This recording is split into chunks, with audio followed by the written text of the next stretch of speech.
What if I told you that a single drone strike in the Middle East last week somehow permanently erased the financial models for a clean energy solar plant in Texas? I mean, it sounds like a massive exaggeration, right? Or, maybe the plot of some chaotic geopolitical thriller. Right. But it's actually just the reality of how global supply chains and capital markets are wired together today. Like, every physical event sends this immediate financial shockwave. Yeah, it's wild.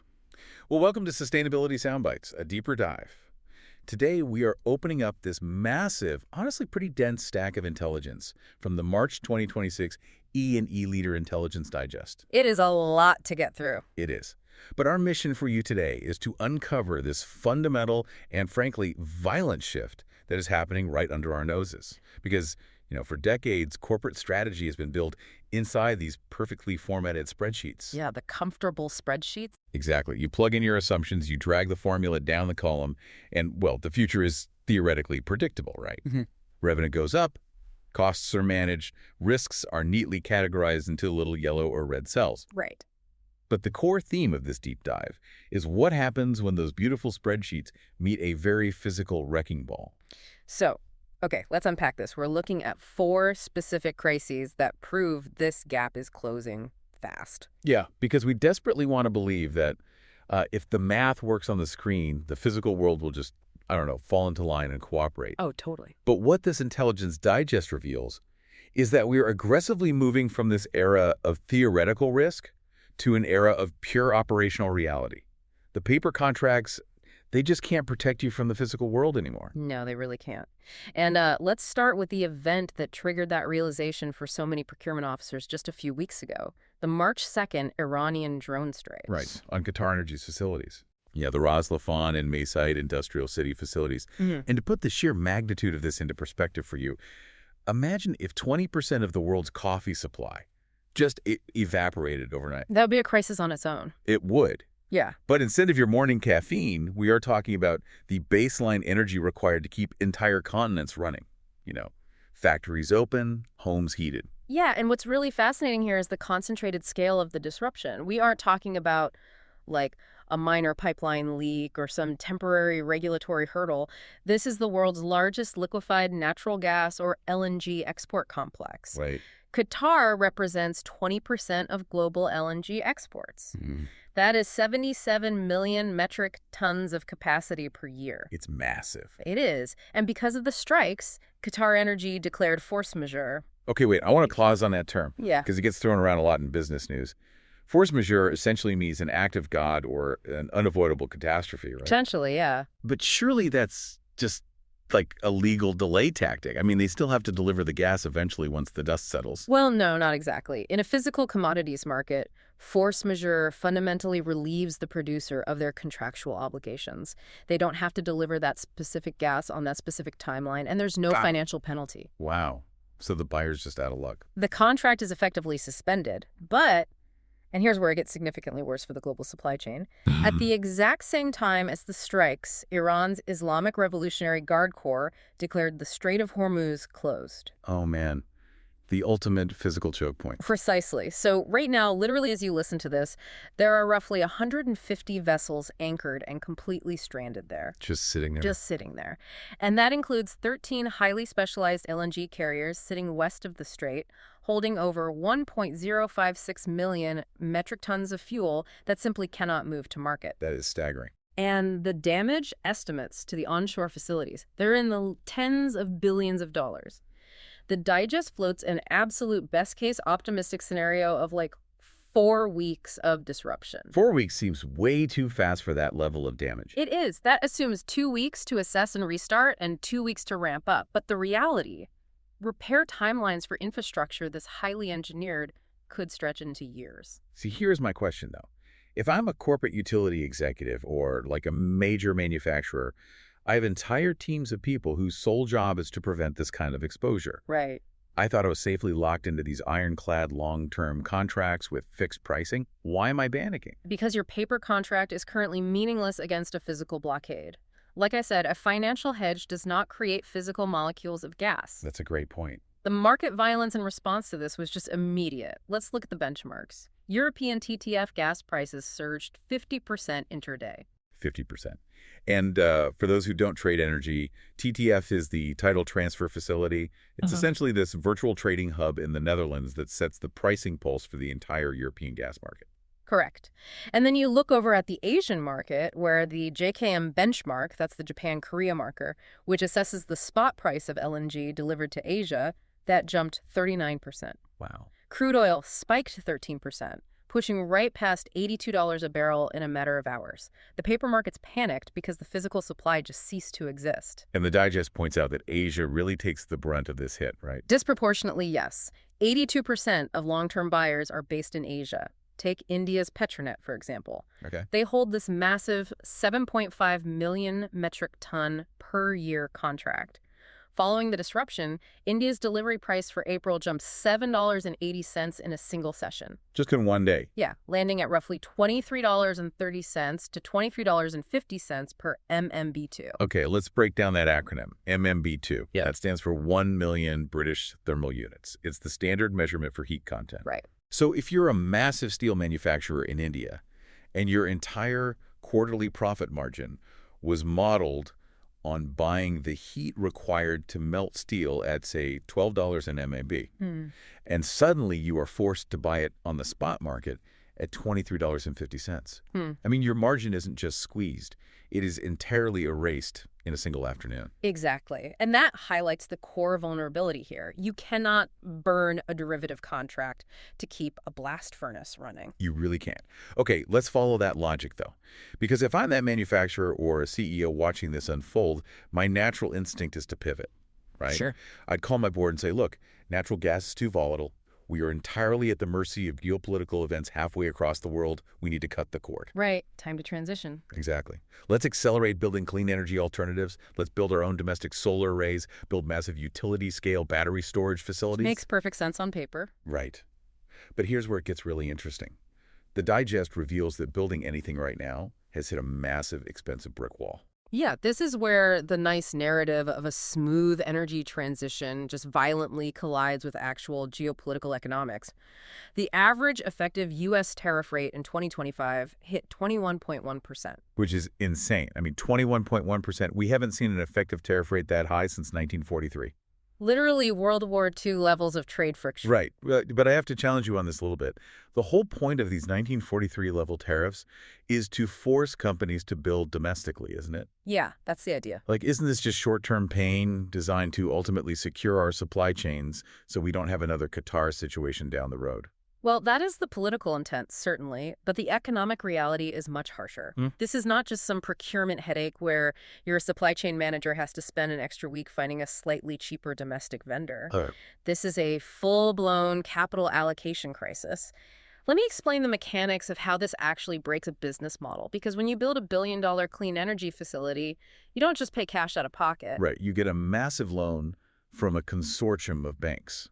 Exactly. You use project finance. And that loan is entirely predicated on a complex financial model that projects the costs of your physical materials over several years. So you lock in your capital expenditure assumptions early on. Right.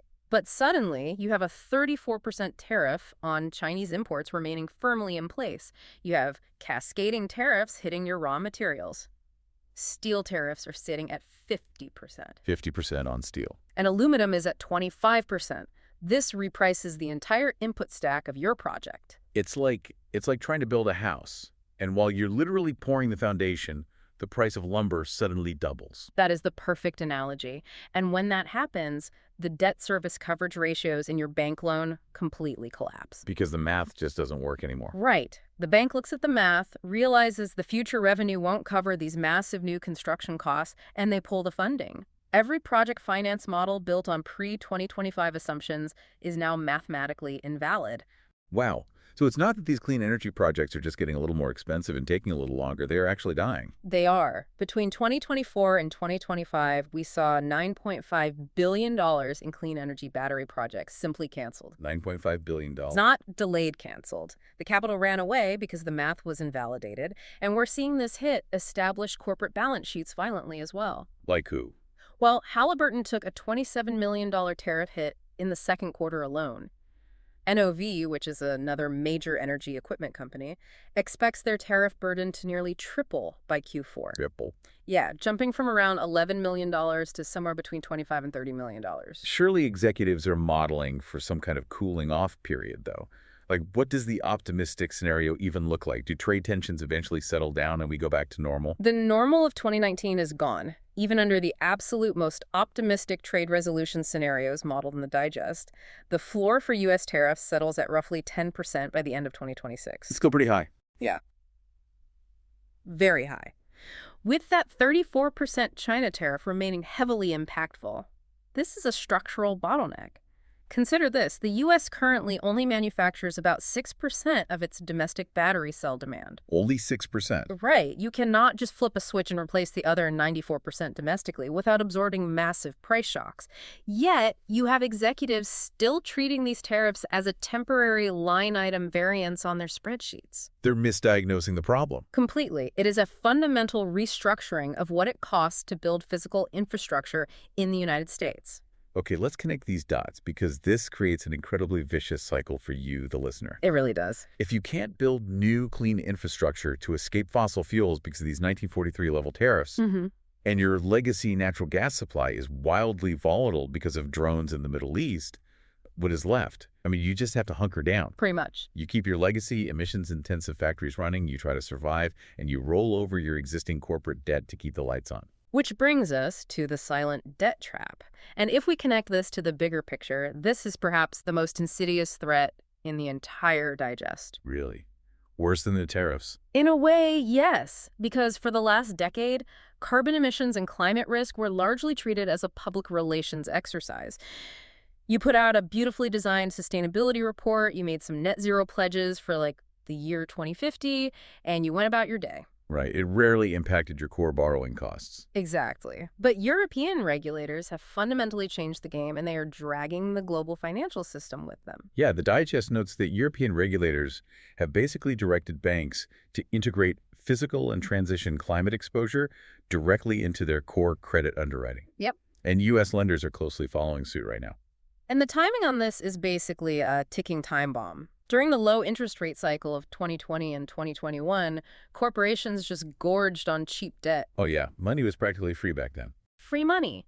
But now there is over $1 trillion in U.S. corporate debt maturing right now in this 2025 to 2026 window. $1 trillion. $1 trillion. And that entire wall of debt needs to be refinanced in a completely different world. See, the terrifying thing isn't that banks might eventually price in your emissions.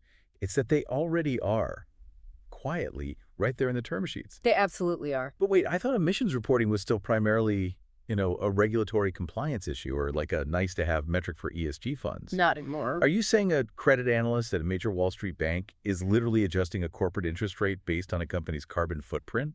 Are they doing this for moral reasons? Oh, no. They are doing it for purely mathematical, risk-based reasons.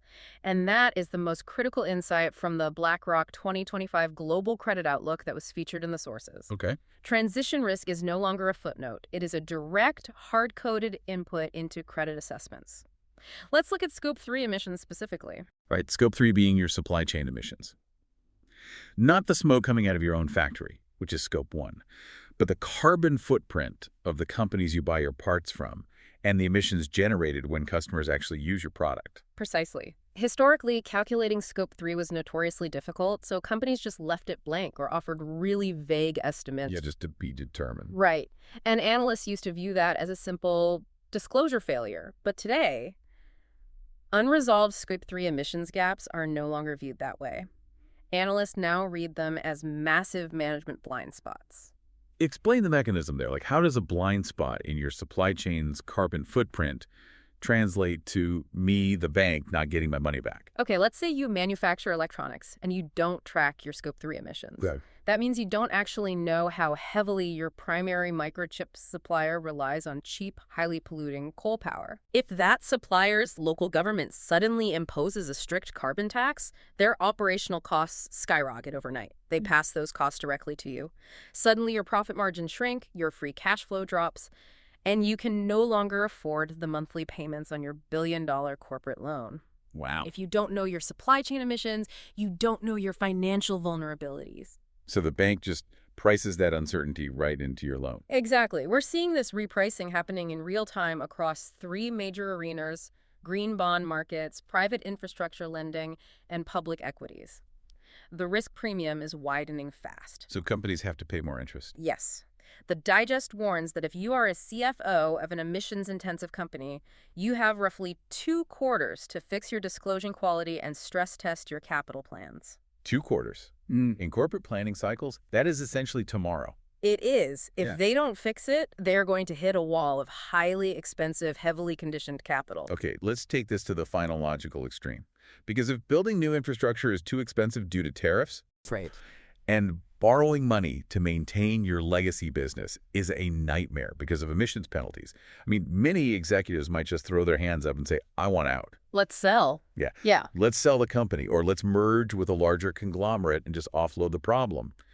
But if just borrowing money requires pristine climate data, then buying or selling an entire company must be an absolute minefield right now. It is a total minefield. And that brings us to the final major shift outlined in the sources: how environmental liabilities are fundamentally reshaping mergers and acquisitions. Right. Historically, M&A deal risk was largely a financial calculation, right? You looked at the target company's cash flow, their customer acquisition costs, their IP, their debt load.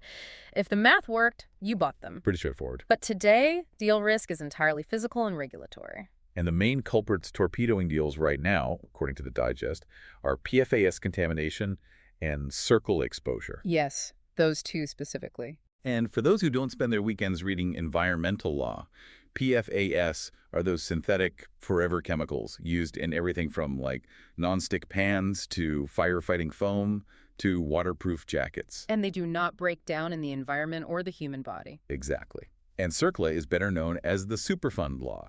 The digest notes, these two things are now the most frequently cited deal-breaking liabilities. And we really need to explain why they are deal breakers.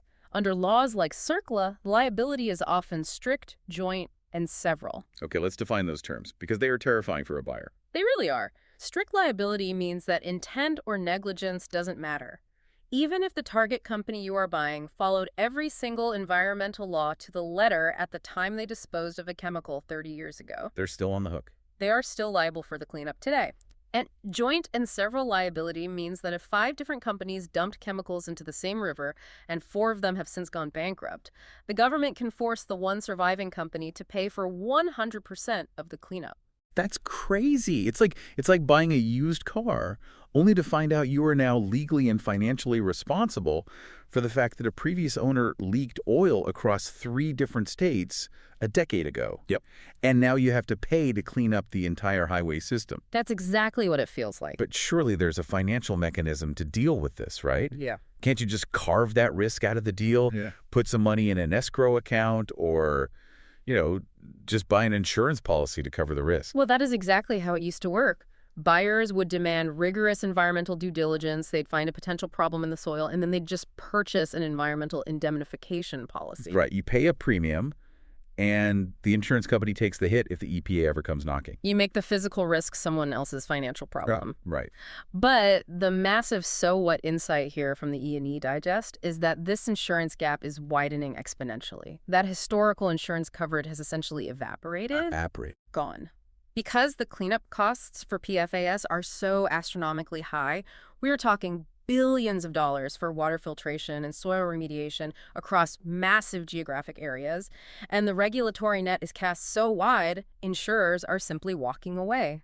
Wow. They cannot quantify the risk, so they will not underwrite it. So the coverage is either entirely unavailable, or the premiums are so prohibitively expensive that it destroys the fundamental economics of the acquisition. Precisely. You now have the buyer and the seller sitting across the boardroom table from each other, both staring at a massive, uninsurable physical risk buried in the dirt outside the factory. And nobody wants to hold the bag. Exactly. If you cannot insure it and you cannot put a definitive price tag on the worst-case scenario, you simply cannot close the deal. The capital walks away. Man.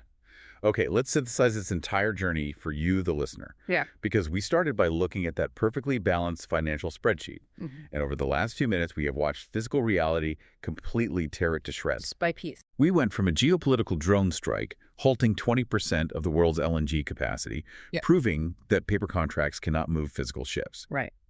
Then we saw how trying to build alternatives is blocked by 1943-level tariffs, which completely break the project finance models of the clean energy transition. Yep. That forces companies to rely on legacy infrastructure, which requires refinancing massive debt, only to find that banks are now quietly punishing your borrowing terms because you have blind spots in your physical Scope 3 emissions. And the final blow. Right. When you try to just sell the company to escape the trap, Forever Chemicals kill the M&A deal because the insurance market has literally packed up and gone home.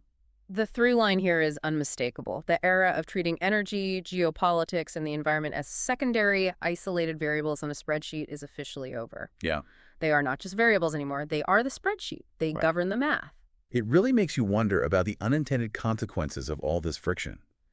Because if perfectly viable companies cannot predict their input costs, cannot borrow money at reasonable rates, and cannot sell their assets because traditional capital and insurance are fleeing physical risk, it feels like we are creating a vacuum. It makes me think we might be on the verge of seeing a completely new shadow market emerge. A new class of highly aggressive, distressed asset vulture capital funds that specialize specifically in buying uninsurable, high-carbon physical infrastructure for pennies on the dollar, operating entirely outside the traditional banking system. It is a highly probable outcome. When traditional financial models break, capital doesn't just disappear. It simply mutates into something willing to accept a higher degree of chaos. This raises an important question for you to take back to your own teams. Yeah. If your organization's entire strategic plan assumes a stable physical world, predictable supply chains, and cheap access to capital, what happens to your business model when all three of those assumptions are invalidated on the exact same day? Which means it might be time to hit delete on that spreadsheet and start looking out the window. That brings us to the end of this session. If you have questions about being a part of future segments or other partnership opportunities, reach out to a member of our team today. Links are located in the body of this session's description.